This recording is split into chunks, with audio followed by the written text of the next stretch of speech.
This story is based on the true life of Freddie Steinmark. It begins in Denver, Colorado in 1960. Freddie was just a small boy growing up in a deeply religious family with his parents, Fred and Gloria, and his two younger siblings. From an early age, his parents focused on one clear dream: helping Freddie become a football player. His father, a hardworking police officer, often took him to train at small local clubs, putting in countless hours together. By 1966, Freddie was in high school, playing football for Whitrich Farmer. He was known as an optimistic athlete, never short on confidence. That same year, the team welcomed a transfer student from California named Bobby. The coach praised Bobby for his large build and speed, even suggesting he would carry the team that season. Freddie introduced himself, believing that together they could win the regional championship. Bobby, however, was skeptical and kept talking about how much better his old team in California had been. During practice, Freddie became Bobby's running partner. At first, Bobby surged ahead, but Freddie quickly showed that the team Bobby had underestimated had real talent.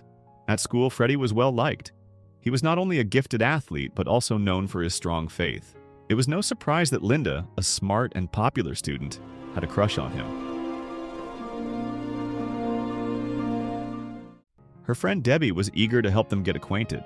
One day, Linda and Debbie watched Freddie train with his father. Freddie noticed them, walked over, and without hesitation invited Linda to go out with him. She was shy at first, but with Debbie's encouragement, they made plans to spend time together. That afternoon, Freddie borrowed his father's car to pick Linda up. He was open about not owning a car and spoke honestly about his family and his father's hard work as a police officer. That honesty helped bring them closer, and before long, Freddie and Linda officially became a couple.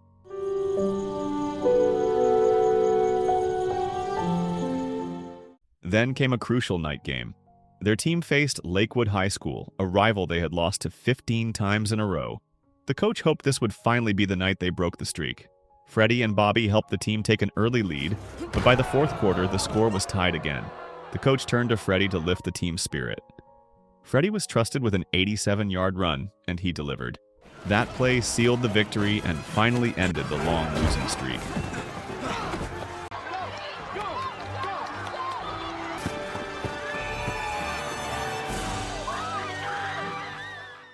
On the way home, Bobby admitted that this team was just as strong as the one he had left behind. That night changed everything for Freddie. "This is my All-American." Later, Bobby wondered why Freddie's father was always present at every practice and game. Freddie explained that his father was simply doing everything he could to help his son earn a sports scholarship, because their family could not afford college tuition otherwise. By this point, a number of offers had started to come in for Freddie, but many of them quickly disappeared when recruiters decided he was too small to play at the college level. At the time, he stood just about 5'5". That reality hit him hard, and for a moment, it felt like his dream might slip away. The very next day, everything changed.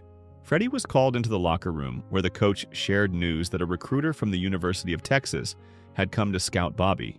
The coach then asked them to watch game footage together.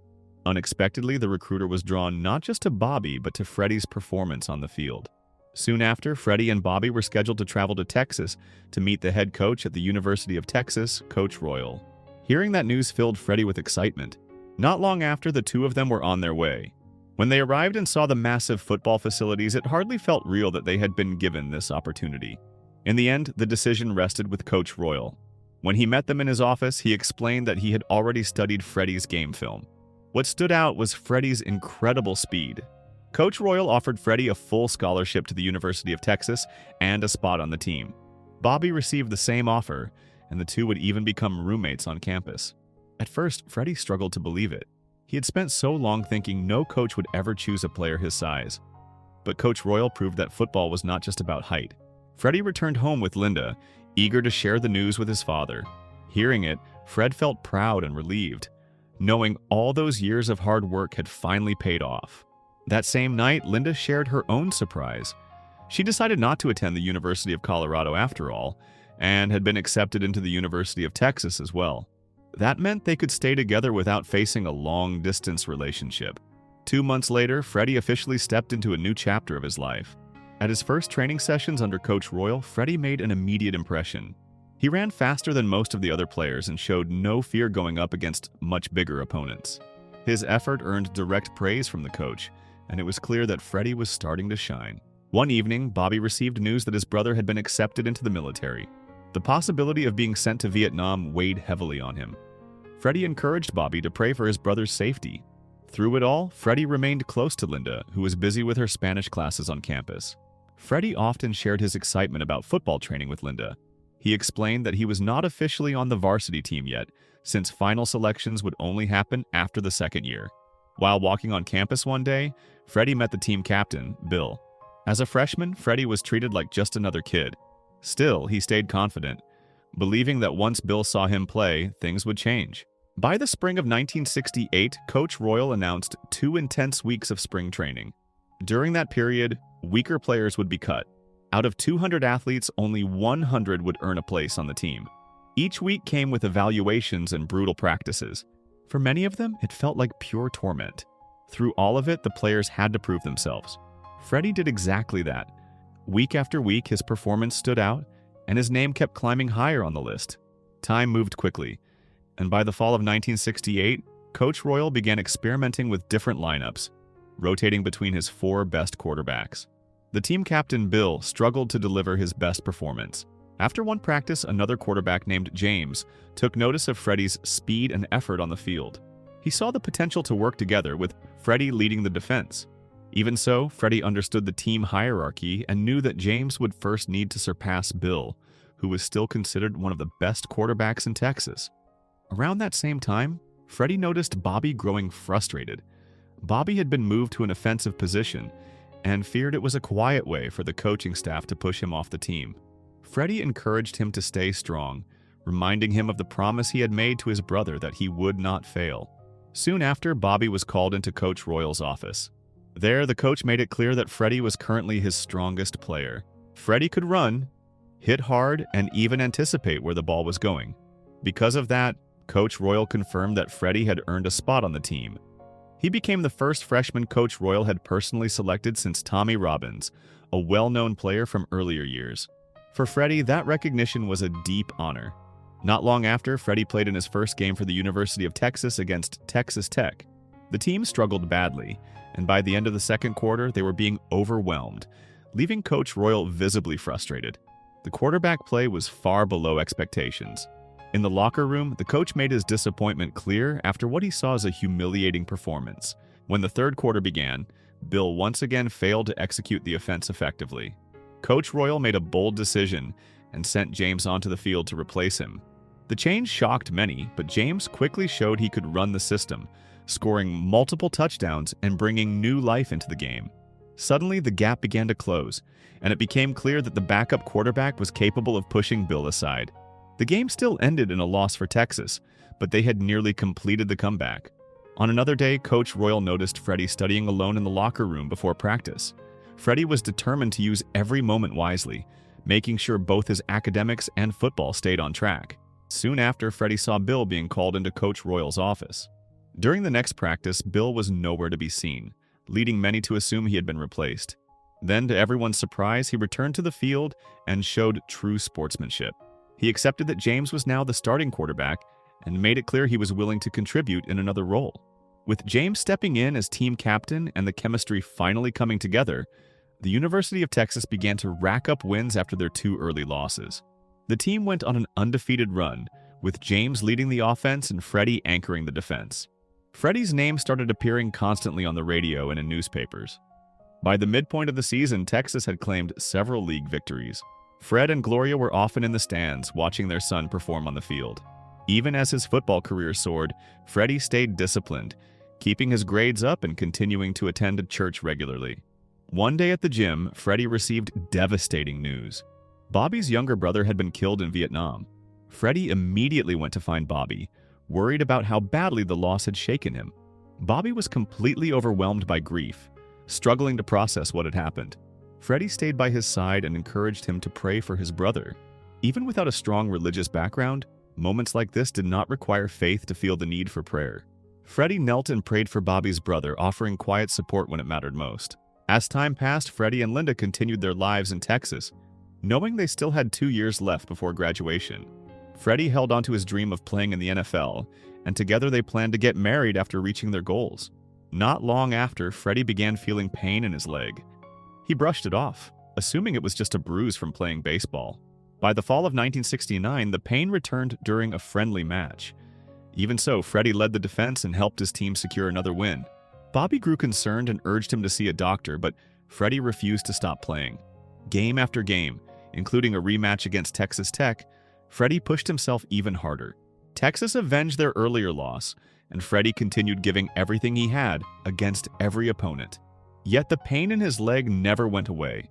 When he walked with Linda, she noticed him limping and insisted he see a doctor. She was upset to learn that Freddie had been hiding his condition from the coaches. Freddie only knew one thing: he did not want to sit out and miss the season. Against Oklahoma, Freddie stayed on the field. During the game, he took a hard tackle that worsened the pain in his left leg.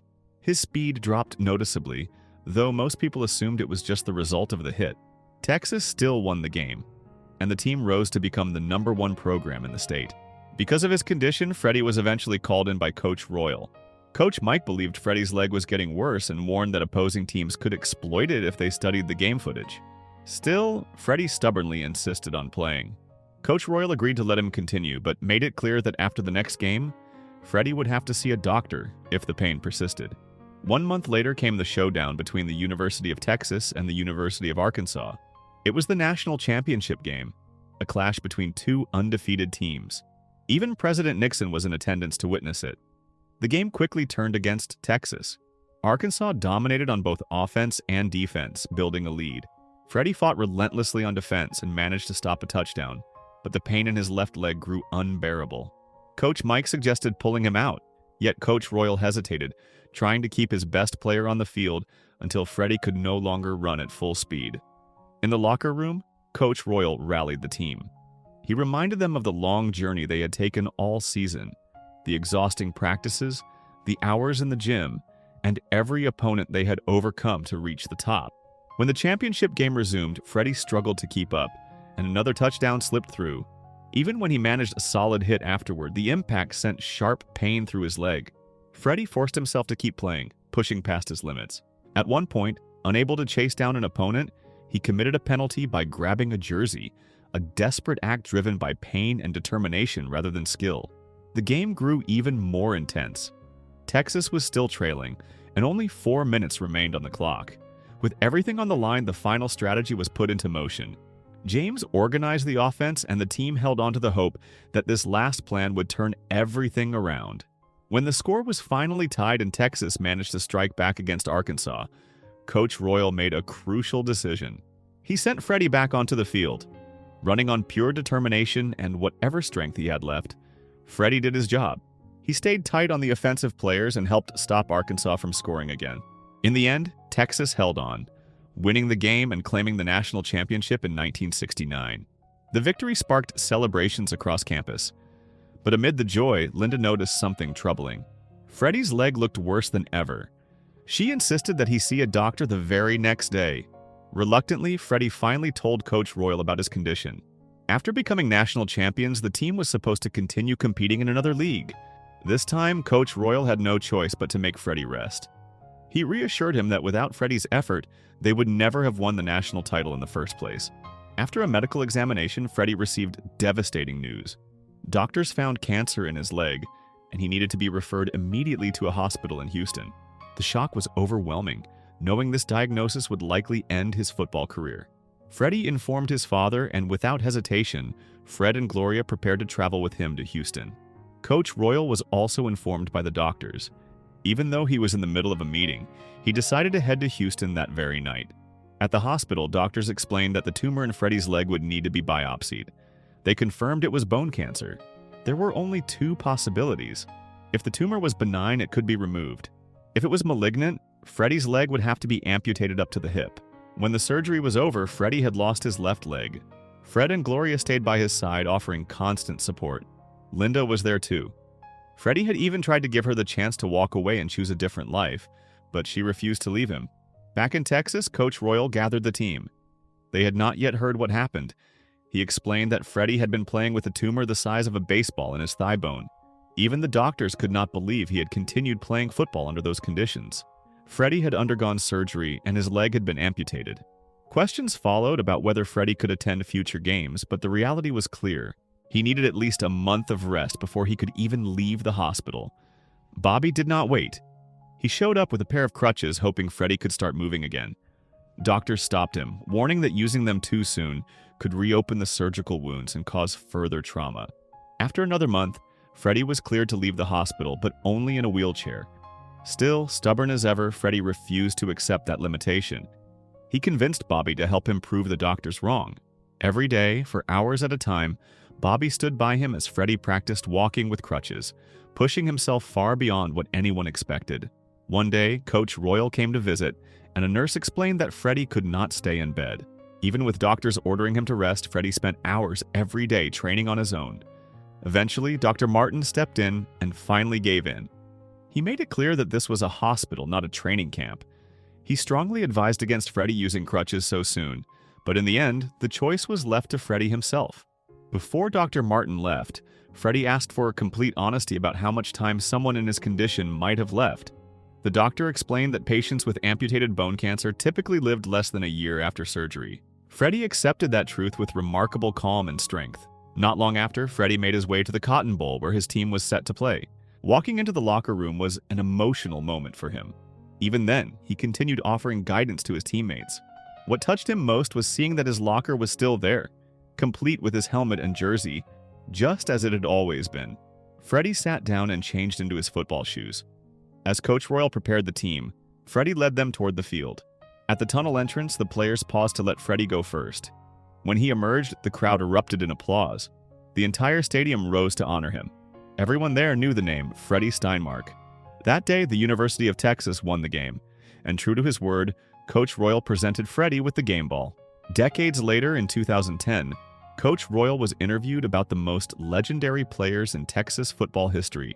When asked who had the greatest impact on him and the team during his time at the university, he answered without hesitation, Freddie Steinmark. He explained that even though Freddie was never officially named an All-American, to him, Freddie was his personal All-American. Freddie Steinmark lived about a year and a half longer than doctors had predicted, surrounded by his parents and Linda when he passed away. His legacy never faded. At the University of Texas, his name and photograph still hang in the stadium, serving as a source of inspiration for the team before every game. So the moral of the story is you can lose your dream, your body, and your future in an instant, but the courage you show and the love you leave behind can still outlive everything you worked for.